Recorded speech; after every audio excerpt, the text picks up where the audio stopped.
प्रिय छात्रों, हमारा अगला अलंकार है अन्योक्ति अलंकार।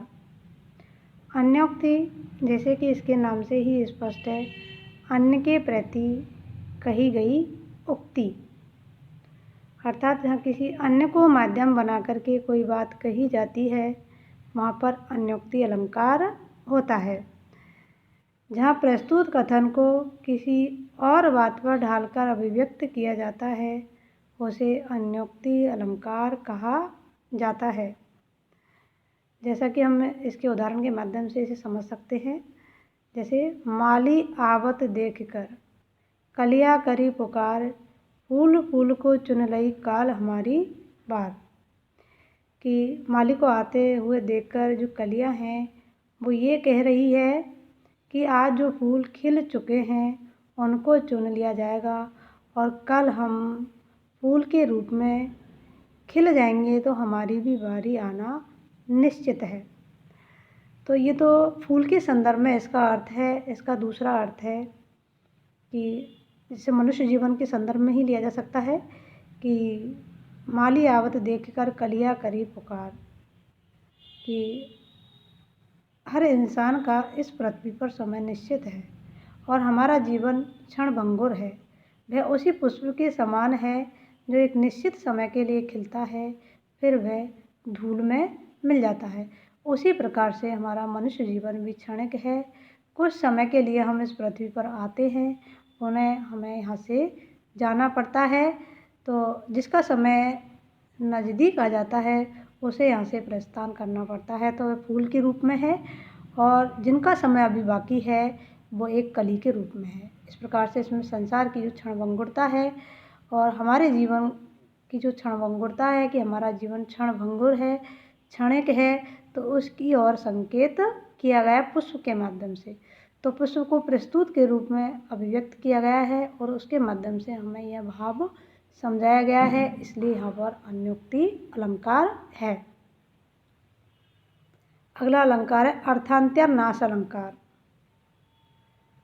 इसका भी जैसे कि इसके शब्द से स्पष्ट है, अर्थ अंतर न्यास, केवल उसका जो अर्थ है उसको दूसरे रूप में किस प्रकार से अभिव्यक्त करते हैं। देखो, जहाँ पहले एक बात कहकर उसका समर्थन दूसरी बात से किया जाता है वहाँ पर अर्थांतरन्यास अलंकार होता है। अर्थात इसमें एक वाक्य सामान्य अर्थ का प्रस्तुत होता है, फिर उसका समर्थन विशेष अर्थ वाले वाक्य से किया जाता है। इसके विपरीत कभी कभी विशेष बात का समर्थन सामान्य बात से भी किया जाता है। इस प्रकार से सामान्य का विशेष से जो समर्थन किया जाता है वहाँ पर अर्थांतरन्यास अलंकार होता है।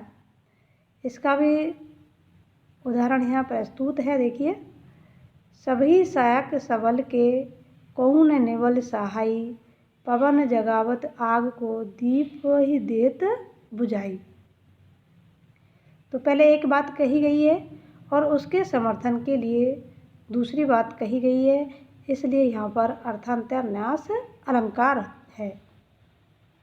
क्योंकि एक सामान्य अर्थ को प्रस्तुत करके उसका समर्थन एक विशेष अर्थ से किया गया है। हमारा अगला जो अलंकार है वह है विशेष उक्ति अलंकार। जो विशेष उक्ति अलंकार है यह विभावना अलंकार का उल्टा है।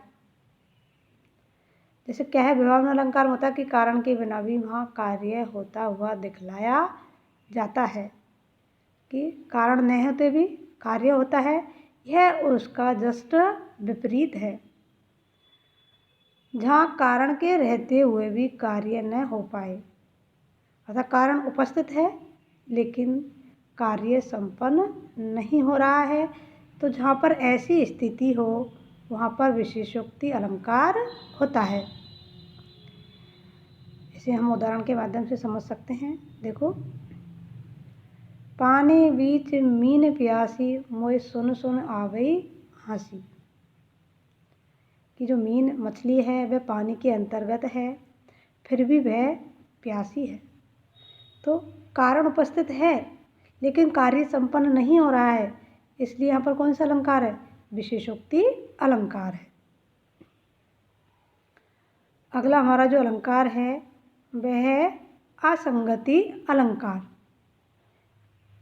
हमें अलंकार को समझने से पूर्व उसके नाम पर ध्यान देना चाहिए, क्योंकि उस आधा जो अर्थ है वह उसके नाम से ही अभिव्यक्त हो जाता है।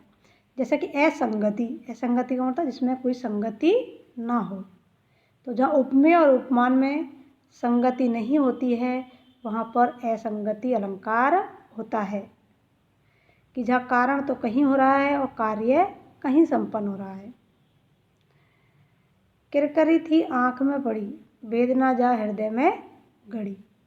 कि किरकरी तो कहाँ हुई थी? आँख में, लेकिन जो दुख है वह कहाँ हुआ?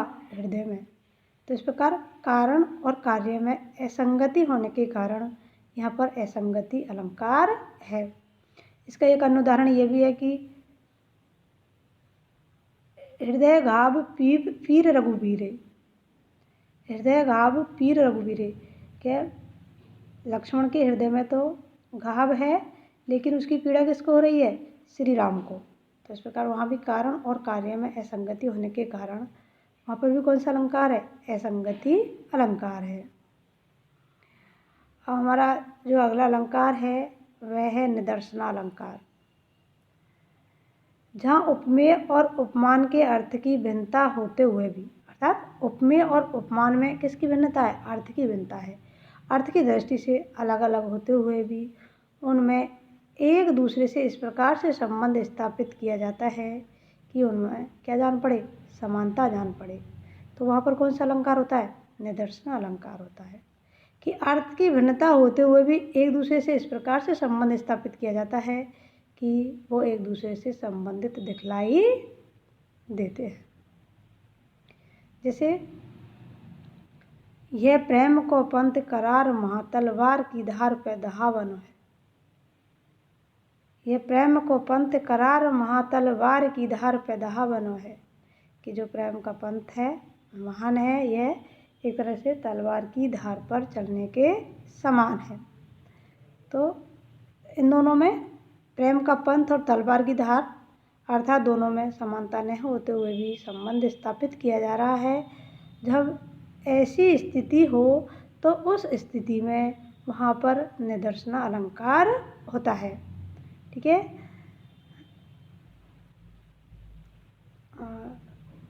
अब जो अलंकार है वो लगभग पूर्ण हो चुके हैं, एक दो अलंकार और बाकी है। फिर मैं अगली वीडियो में तुम्हें पढ़ाऊँगी और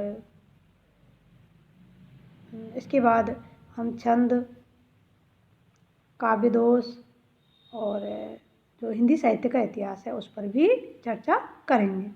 थैंक यू।